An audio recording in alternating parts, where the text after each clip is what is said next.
I can't make these with the noise machine on. The fan is okay. The coffee maker's no good. If that's on, it's gonna ruin the sound quality of this. I have one video to show without volume. It's Bohm. Even the person filming this interview noticed his hands. It's called a stim, S-T-I-M. Let's go to the video. So yeah, I never made awkward movements like that. I did get into chewing fingernails before even getting into high school. That must have been my stem. I've always been a nervous type. I never got bullied. This is the problem with younger people knowing they have Asperger's. They are lacking the independence of the mind that was never labeled. Now this interview by Bohm is probably from around 1990.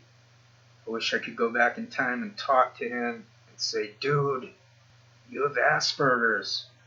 I don't think people really knew what Asperger's was until around 1994.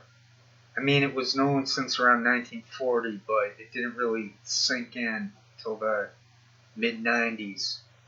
Now, what I've been trying to point out is that there's about 1 in 20 have Asperger's.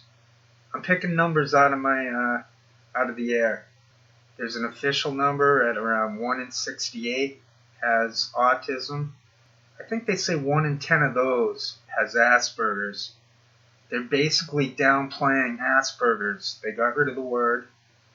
I think it's about 1 in 10. I'd say nearly every professor, nearly anyone, and it's not just the academic world that's full of Aspergians. They're everywhere. I've been watching this guy Joey Diaz. I like him, even though he flashes some Freemasonry symbols around. And I don't like that he hangs out with obvious COINTELPRO agent Joe Rogan. But I've been watching him the last few days. He's basically saying what I did in my coronavirus medium advisory. He's saying don't watch the news. He's saying snap out of it. That's what I tried to do in my last video, is let people know that you gotta be careful here. This is real. It's better not to get it. It's better to get into a quarantine and just ride it out for a little bit. A month or two is not going to kill us. The coronavirus might. 1% doesn't sound too dangerous, but it kind of is. That's 1 in 100. And I think that's going by the German numbers. They seem to know how to defeat the bug. I think, in regards to Asperger's, that most of the people devoted to the topic on the internet are full of shite. What's that guy, Tony Atwood? Tony? The guy from Australia. He has Asperger's, yet acts like he doesn't. He's supposedly the biggest voice and expert on it. He's actually in that mommy category. The Stephanie Bethany lady is full of it. She's the kind of person I referred to earlier in this audio. They know too much that they have it, and they're just full of it. They're clamping down on the identity.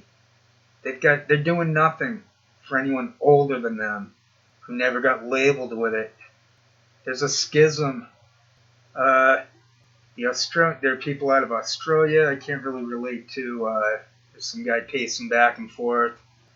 I don't know, I studied the topic on my own, and these internet shows on Asperger's are fairly pointless.